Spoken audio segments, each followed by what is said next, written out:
जय हिंद साथियों, good morning. मैं आपका दोस्त एंड दोस्त बिलास जैन स्वागत करता हूं आप सबका एसएलएच एकेडमी पर।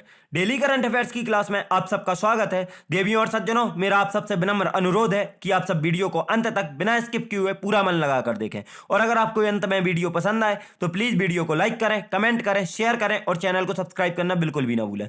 सर्वप्रथम आप लोगों से माफी चाहूंगा कि 3 दिन से आप लोगों के लिए डेली करंट अफेयर्स प्रोवाइड नहीं कर पा रहा था, लेकिन आज से हम डेली करंट अफेयर्स अपने नियमित समय पर ही पढ़ेंगे। तो दोस्तों देखते हैं आज का पहला प्रश्न ज्यादा समय ना लेते हुए। और आज का पहला प्रश्न है, new growth credit private limited ने हाल ही में किस क्रिकेटर को अपना ब्रांड एम्बेसडर नियुक्त किया है? आपके ऑप्शंस है ए विराट कोहली, बी रोहित शर्मा, सी अजिंक्य रहाणे और डी ऋषभ पंत। तो दोस्तों आपको बता दें, new growth credit private limited ने हाल ही में अजिंक्य रहाणे को अपना नया ब्रांड एम्बेसडर नियुक्त किया है। दोस्तों यह नियुक्ति 1 साल के लिए की गई है। तो याद रखें दोस्तों, अजिंक्य रहाणे की नियुक्ति new growth credit private limited में ब्रांड एम्बेसडर के तौर पर 1 साल के लिए की गई है, जिसे आगे बढ़ाया जा सकता है अगर ये और आगे कॉन्ट्रैक्ट साइन करना चाहेंगे तो। रहाणे अप्रैल के पहले सप्ताह में जारी होने वाले अभियान में शामिल होंगे, जिसमें छोटे व्यवसायों के लिए न्यू ग्रोथ के माध्यम से ऋण की खरीद में सरलता के बारे में बात की जाएगी। तो दोस्तों अप्रैल के पहले सप्ताह से यह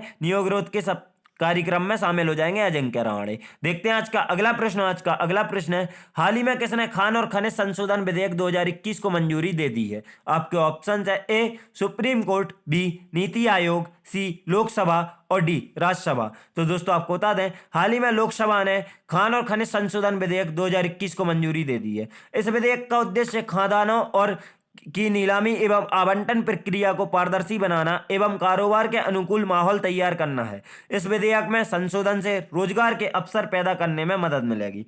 दोस्तों लोकसभा का उपनाम देखें, सबसे पहले लोकसभा की तरफ नजर डालेंगे एक छोटी सी। तो लोकसभा का उपनाम निचला सदन है। और उच्च सदन किसे बोला जाता है? तो राज्यसभा को। और निम्न सदन किसे बोला जाता है? लोकसभा को। दोस्तों आपको पता होगा कि लोकसभा को भंग किया जा सकता है, लेकिन राज्यसभा एक ऐसा सदन है जिसे कभी भंग नहीं किया जा सकता है। दोस्तों लोकसभा के बारे में और जानकारी देखें तो लोकसभा में वर्तमान हाईएस्ट सीटिंग कैपेसिटी मतलब सर्वाधिक क्षमता कितनी है सीटों की संविधान के अनुसार? तो 552 सीटों की क्षमता है, जिसमें 530 राज्यों से निर्वाचन के तहत प्रावधान है। 20 केंद्र शासित प्रदेश से निर्वाचन होना चाहिए और 2 आंग्ल भारतीयों से। लेकिन वर्तमान में 543 सदस्य ही निर्वाचित हैं, जिनमें से 530 राज्यों से, 13 केंद्र शासित प्रदेशों से तथा 2 आंग्ल भारतीय निर्वाचित नहीं है। और यह निर्वाचित कब से नहीं है? तो 25 जनवरी 2020 के बाद से मनोनीत सदस्यों को हटा दिया गया है, मतलब 2 आंग्ल भारतीय मनोनीत नहीं होंगे। वर्तमान में लोकसभा के अध्यक्ष ओम बिरला हैं तथा प्रथम लोकसभा का गठन कब हुआ था? आप याद रखें तो प्रथम लोकसभा का गठन 1952 में आम चुनाव हुए थे, जो भारत के प्रथम आम चुनाव थे, जिनमें कांग्रेस की विजय हुई थी तथा पंडित जवाहरलाल नेहरू प्रथम प्रधानमंत्री बने थे भारत के। तब प्रथम लोकसभा का 1952 में गठन हुआ था।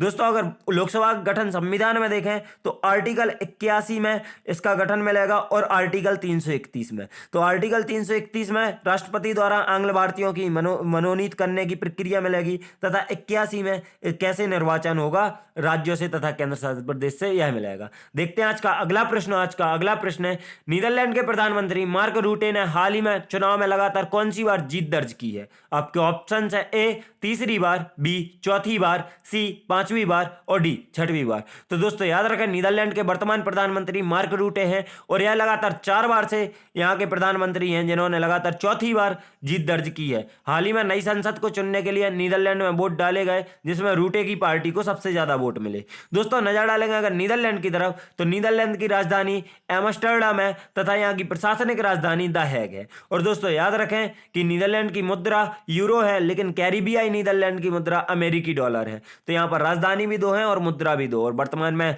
यहाँ के प्रधानमंत्री कौन है? तो मार्क रूटे। देखते हैं आज का अगला प्रश्न। आज का अगला प्रश्न है, 22 मार्च को विश्व भर में कौन सा दिवस मनाया जाता है? आपके ऑप्शन है ए विश्व पृथ्वी दिवस, बी विश्व पर्यावरण दिवस, सी विश्व विज्ञान दिवस और डी विश्व जल दिवस। तो दोस्तों याद रखें, 22 मार्च को विश्व भर में विश्व जल दिवस मनाया जाता है। इस दिवस को मनाए जाने का उद्देश्य विश्व के सभी विकसित देशों में स्वच्छ एवं सुरक्षित जल की उपलब्धता सुनिश्चित करवाना है। साथ ही लोगों को जल के महत्व के बारे में जागरूक करते हुए जल बचाने के लिए प्रेरित करना है, क्योंकि जल ही जीवन है। दोस्तों अगर हम किसी अन्य ग्रह पर भी मतलब इंसान या मनुष्य कोई अभियान चलाते हैं, वहां जाते हैं स्पेस से, तो सबसे पहले जल की ही खोज करते हैं, क्योंकि अगर जल है वहां तो जीवन संभव होगा।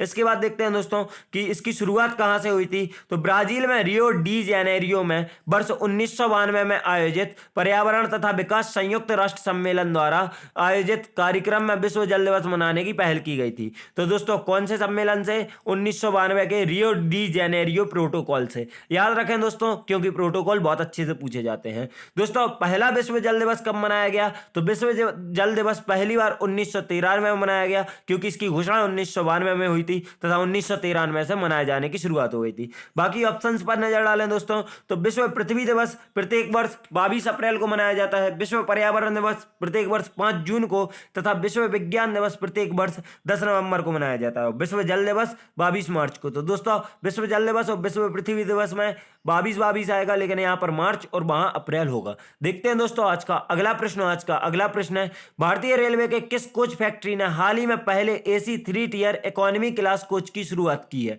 आपके ऑप्शन है A Kapurthala, B Pune, C Chennai और डी नासिक। तो दोस्तों आपको बता दें, भारतीय रेलवे के कपूरथला कोच फैक्ट्री ने हाल ही में पहले AC 3 tier economy class coach की शुरुआत की है। दोस्तों यह कोच LHV मतलब Linke Hofmann Busch AC 3 tier economy class के कोच होंगे।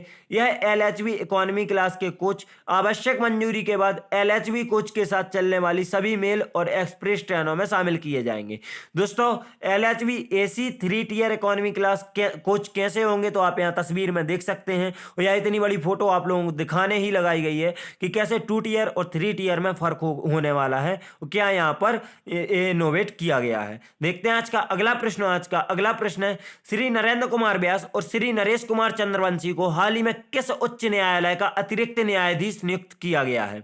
आपके ऑप्शन है ए कोलकाता उच्च न्यायालय, बी चेन्नई उच्च न्यायालय, सी छत्तीसगढ़ उच्च न्यायालय और डी गुजरात उच्च न्यायालय। तो दोस्तों याद रखें, श्री नरेंद्र कुमार व्यास और श्री नरेश कुमार चंद्रवंशी को हाल ही में छत्तीसगढ़ उच्च न्यायालय का अतिरिक्त न्यायाधीश नियुक्त किया गया है। दोस्तों यह नियुक्ति भारत के राष्ट्रपति श्री रामनाथ कोविंद ने संविधान के अनुच्छेद 224 के खंड 1 का उपयोग करते हुए की। तो दोस्तों याद रखें कि अतिरिक्त न्यायाधीश की नियुक्ति किसने की? भारत के राष्ट्रपति श्री रामनाथ कोविंद जी ने। और किस अनुच्छेद के तहत की? तो 224 के खंड 1 के तहत। मतलब आप याद रख सकते हैं कि अतिरिक्त न्यायाधीश की नियुक्ति राष्ट्रपति द्वारा की जाती है और अनुच्छेद 224 के खंड 1 के तहत की जाती है। दोस्तों श्री नरेंद्र कुमार व्यास ने वर्ष 1996 में वकील के रूप में करियर की शुरुआत की थी, आप यह याद रखें अच्छे से। तथा छत्तीसगढ़ उच्च न्यायालय की तरफ नजर डालेंगे दोस्तों, तो छत्तीसगढ़ उच्च न्यायालय की स्थापना छत्तीसगढ़ राज्य के साथ ही 1 नवंबर 2000 को हो गई थी, जो कि बिलासपुर के निकट स्थित है, तथा यह भारत का 19वां उच्च न्यायालय है। तो छत्तीसगढ़ उच्च न्यायालय भारत का 19वां उच्च न्यायालय है। देखते हैं आज का अगला प्रश्न है, हाल ही में किसने पटियाला में चल रहे federation cup senior national athletics championship में पुरुषों की 3000 मीटर की स्टीपल चेज स्पर्धा में 8 मिनट 20 सेकंड 20 मिली सेकंड के समय के साथ एक नया राष्ट्रीय रिकॉर्ड बनाया है? आपके ऑप्शन है ए अविनाश सावले, बी सौरभ तिवारी, सी अनुराग ठाकुर और डी अजय वास्कले। तो दोस्तों याद रखें, हाल ही में अविनाश सावले ने पटियाला में चल रहे federation cup senior national athletics championship में पुरुषों के 3000 मीटर की स्टीपल चेज स्पर्धा में 8 मिनट 20 सेकंड 20 मिली सेकंड के समय के साथ एक नया राष्ट्रीय रिकॉर्ड बनाया है। तो दोस्तों आप यह याद जरूर रखें, समय याद रखें या ना रखें, कि 3000 मीटर की स्टीपल चेज स्पर्धा में अविनाश सावले के नाम पर रिकॉर्ड है, राष्ट्रीय रिकॉर्ड है जो पुरुषों का है। दोस्तों अविनाश सावले के इसके साथ ही 26 वर्षीय अविनाश ने दोहा में विश्व एथलेटिक्स चैंपियनशिप के फाइनल में 13वें स्थान पर रहने के बाद 2019 में 8 मिनट 21 सेकंड 37 मिली सेकंड के अपने ही रिकॉर्ड को तोड़ दिया है। तो दोस्तों अगर पूछा जाए कि इससे पहले यह राष्ट्रीय रिकॉर्ड किसके नाम था, तो यह राष्ट्रीय रिकॉर्ड भी अविनाश सावले के नाम ही था। उस समय इन्होंने दोहा में चल रहे विश्व एथलेटिक्स चैंपियनशिप के फाइनल में यह 8 मिनट 21 सेकंड 37 मिली सेकंड में 3000 मीटर की स्टीपल चेज स्पर्धा पूरी की थी, तथा यह फाइनल में 13वें स्थान पर रहे थे, और तब इनके नाम यह राष्ट्रीय रिकॉर्ड था। अब भी इनके ही नाम है, लेकिन समय बदल गया है। देखते हैं आज का अगला प्रश्न है, हाल ही में भारतीय नौसेना ने ऑपरेशन संकल्प के तहत फारस की खाड़ी में किस देश के साथ पैसेज एक्सरसाइज में हिस्सा लिया है? आपके ऑप्शन है ए अमेरिका, बी बहरीन, सी रूस और डी कुवैत। तो दोस्तों आपको बता दें, हाल ही में भारतीय नौसेना ने ऑपरेशन संकल्प के तहत फारस की खाड़ी में बहरीन के साथ पैसेज एक्सरसाइज में हिस्सा लिया है। दोस्तों भारतीय नौसेना ने ऑपरेशन संकल्प के तहत फारस की खाड़ी में रॉयल बहरीन नौसेना बल के साथ और पैसेज एक्सरसाइज में हिस्सा लिया।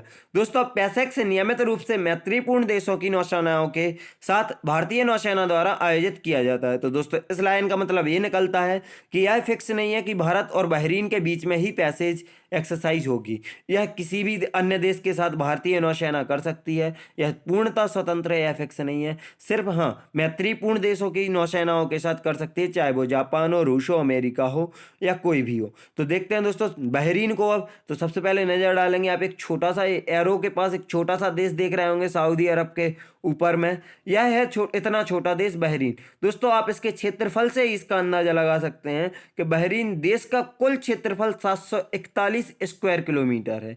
कितना है दोस्तों? 741 किलोमीटर। और दोस्तों यहाँ की पॉपुलेशन कितनी है? तो 7,38,004 यहाँ की पॉपुलेशन है। दोस्तों बहरीन की राजधानी मनामा है तथा बहरीन के प्रमुख वर्तमान में हमद बिन ईसा अल खलीफा है। तो याद रखें दोस्तों, हमद बिन ईसा अल खलीफा यहाँ के प्रमुख हैं।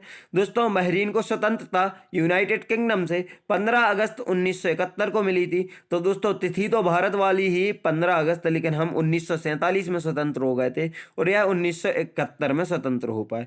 दोस्तों यहाँ का ग्रोथ रेट 3.9 है तथा पर कैपिटा इनकम अगर देखें तो $40,400 पर कैपिटा इनकम है, जो कि बहुत अच्छी इनकम होती है। यहाँ की प्रमुख इंडस्ट्रीज देखें दोस्तों बहरीन की, तो petroleum, aluminium, Islamic and offshore banking और टूरिज्म यहाँ की प्रमुख मतलब इंडस्ट्रीज है। देखते हैं दोस्तों आज का अगला प्रश्न है, भारत ने हाल ही में किस देश के साथ एक आर्टिफिशियल इंटेलिजेंस अनुसंधान और विकास पहल शुरू की है? आपके ऑप्शन है A Japan, B France, C Italy और डी अमेरिका। तो दोस्तों याद रखें कि भारत ने हाल ही में अमेरिका के साथ आर्टिफिशियल इंटेलिजेंस अनुसंधान और विकास पहल की शुरुआत की है।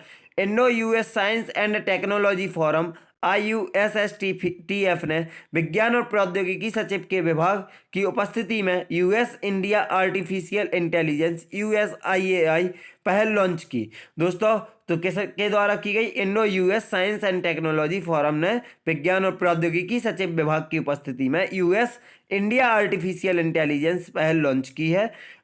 IUSSTF वर्ष 2000 में दोनों देशों द्वारा आपसी बातचीत के माध्यम से विज्ञान, प्रौद्योगिकी और नवाचार को बढ़ाने के लिए स्थापित किया गया एक द्विपक्षीय संगठन है। तो दोस्तों अगर आपसे पूछा जाए Indo US science and technology forum की स्थापना कब हुई, तो वर्ष 2000 में। नजर डालेंगे दोस्तों अमेरिका की तरफ, तो जैसे हम देख सकते हैं अमेरिका, इसके उत्तर में कनाडा स्थित, दक्षिण में मैक्सिको और एक साइड में आप क्यूबा को भी देख सकते हैं।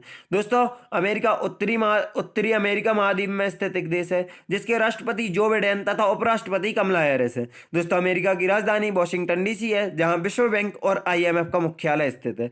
दोस्तों यहाँ की मुद्रा अमेरिकी डॉलर है। और अमेरिका को अगर देखें तो क्षेत्रफल व जनसंख्या की दृष्टि से विश्व का तीसरा बड़ा देश तथा विश्व का सबसे बड़ा देश अमेरिका है। दोस्तों तो क्षेत्रफल में अमेरिका से ऊपर रूस पहले पे तथा कनाडा दूसरे पे तथा जनसंख्या में चीन पहले पे और भारत दूसरे स्थान पर है और तीसरे पर अमेरिका है। दोनों मामलों में विश्व का सबसे बड़ा बंदरगाह न्यूयॉर्क बंदरगाह अमेरिका में स्थित है और न्यूयॉर्क में ही UNO का मुख्यालय स्थित है और साथ में स्टैच्यू ऑफ लिबर्टी की मूर्ति भी न्यूयॉर्क में ही स्थित है। दोस्तों विश्व का सबसे बड़ा जंक्शन शिकागो जंक्शन है तथा विश्व का सबसे व्यस्त अंतरराष्ट्रीय हवाई अड्डा अटलांटा हवाई अड्डा विश्व का कहां पर है? अमेरिका में ही स्थित है। विश्व का ऑटोमोबाइल उद्योग का केंद्र डेट्रॉइट अमेरिका में ही स्थित है। भारत का डेट्रॉइट मध्य प्रदेश के धार जिले में स्थित पीथमपुर को कहा जाता है तथा पीथमपुर को शुष्क बंदरगाह भी कहा जाता है। दोस्तों विश्व के IT सेक्टर का हब सिलिकॉन वैली अमेरिका में स्थित है और भारत का सिलिकॉन वैली बेंगलुरु शहर को किया जाता है। अन्य तथ्य देखेंगे अगर तो कनाडा के साथ प्राकृतिक सीमा 49 डिग्री समानांतर रेखा बनाती है। तो दोस्तों याद रखें जो यह कनाडा के साथ प्राकृतिक सीमा बनती दिख रही होगी आपको यूनाइटेड स्टेट्स से जस्ट ऊपर में या उत्तर में, यह 49वीं डिग्री समानांतर रेखा या 49 डिग्री अक्षांश रेखा इसे बोला जा सकता है। दोस्तों अमेरिका विश्व में मक्का व सोयाबीन उत्पादन में अमेरिका विश्व में प्रथम स्थान पर है तथा विश्व का पहला national park Yellowstone national park स्थित है। दोस्तों अभी आपको बताया था। वॉशिंगटन डीसी में विश्व बैंक तथा IMF का मुख्यालय है। न्यूयॉर्क में UNO का मुख्यालय है। भारत का ऑटोमोबाइल हब पीथमपुर को कहा जाता है तथा भारत का IT सेक्टर का हब बेंगलुरु शहर को कहा जाता है। यह चारों पॉइंट आपको पिछली स्लाइड पर भी बता चुका था तथा स्टैच्यू ऑफ लिबर्टी नामक मूर्ति न्यूयॉर्क में स्थित है, यह भी बता दिया था। अब यहाँ से बनता है भारत और अमेरिका के बीच प्रमुख सैन्य अभ्यास। तो यहाँ से क्वेश्चन बनते हैं दोस्तों। सैन्य अभ्यास का नाम देके देश का नाम पूछ लिया जाता है, तो आप याद रखें दोस्तों। वज्र प्रहार सैन्य अभ्यास, मालाबार सैन्य अभ्यास, टाइगर ट्रंप सैन्य अभ्यास और युद्ध सैन्य अभ्यास भारत और अमेरिका के बीच में आयोजित किए जाने वाले सैन्य अभ्यास है। देखते हैं आज का आखिरी प्रश्न। आज का आखिरी प्रश्न है, हाल ही में किस बैंक ने अपने क्रेडिट कार्ड व्यवसाय के प्रबंधन के लिए पूर्ण स्वामित्व वाली एक सहायक कंपनी की स्थापना की है? आपके ऑप्शन है ए SBI मतलब State Bank of India, B PNB मतलब Punjab National Bank, C BOI मतलब बैंक ऑफ इंडिया और डी BOB मतलब बैंक ऑफ बड़ौदा। तो दोस्तों आपको बता दें, हाल ही में पंजाब नेशनल बैंक ने अपने क्रेडिट कार्ड व्यवसाय के प्रबंधन के लिए पूर्ण स्वामित्व वाली सहायक company PNB cards and services limited की स्थापना की है। तो दोस्तों कंपनी का नाम याद रखा है PNB cards and services limited. और यह क्वेश्चन में इसलिए मेंशन नहीं की गई थी क्योंकि आप कंपनी का नाम देख के समझ जाते कि किस बैंक ने स्टार्ट की है। दोस्तों यह पूर्ण स्वामित्व वाली पहली सहायक कंपनी होगी जो कि PNB कार्ड्स एवं सर्विसेज लिमिटेड के नाम से होगी। PNB cards and services limited को रजिस्ट्रार ऑफ कंपनीज दिल्ली द्वारा निगमित किया गया है। तो दोस्तों याद रखें किसके द्वारा निगमित किया गया है? रजिस्ट्रार ऑफ कंपनीज दिल्ली द्वारा। दोस्तों नई सहायक बैंक के क्रेडिट कार्ड व्यवसाय से संबंधित गैर वित्तीय सहायता सेवाएं शुरू करेगी। तो दोस्तों यह कंपनी अब बैंक के क्रेडिट कार्ड व्यवसाय से संबंधित गैर वित्तीय सहायताएं सेवा शुरू करेगी। दोस्तों पंजाब नेशनल बैंक की तरफ नजर डालें तो पंजाब नेशनल बैंक का मुख्यालय नई दिल्ली में स्थित है। वर्तमान में इसके MD और CEO SS मल्लिकार्जुन राव है तथा इसकी स्थापना देखें दोस्तों तो इसकी स्थापना 19 मई 1894 को हो गई थी। जो स्थापना हुई थी इसकी लाहौर में, जो अब वर्तमान पाकिस्तान में है, लेकिन अब इसका मुख्यालय कहाँ है? नई दिल्ली में दोस्तों। इसके वर्तमान MD और CEO SS मल्लिकार्जुन राव है तथा इसकी स्थापना याद रखें दोस्तों 19 मई 1894। दोस्तों हमारी वीडियो यहीं समाप्त होती है। अगर आप सबको वीडियो पसंद आई हो तो प्लीज़ वीडियो को लाइक करें, कमेंट करें, शेयर करें और चैनल को सब्सक्राइब करना बिल्कुल भी ना भूलें। अगर आप हमसे social media platform like Telegram, Instagram या फेसबुक पर जुड़ना चाहते हैं तो डिस्क्रिप्शन बॉक्स से लिंक द्वारा आप हमें फॉलो कर सकते हैं। अगर आपको इस क्लास की PDF चाहिए तो आप हमारे टेलीग्राम ग्रुप SLH अकेडमी को ज्वाइन कर सकते हैं। तथा अगर आपको वीडियो अंत तक देखने में पसंद आई हो तो प्लीज़ वीडियो को लाइक करें, कमेंट करें, शेयर करें और चैनल को सब्सक्राइब करना बिल्कुल भी ना भूलें। वीडियो को अंत तक देखने के लिए आप सभी का धन्यवाद। जय हिंद, जय भारत, आपका दिन मंगलमय हो।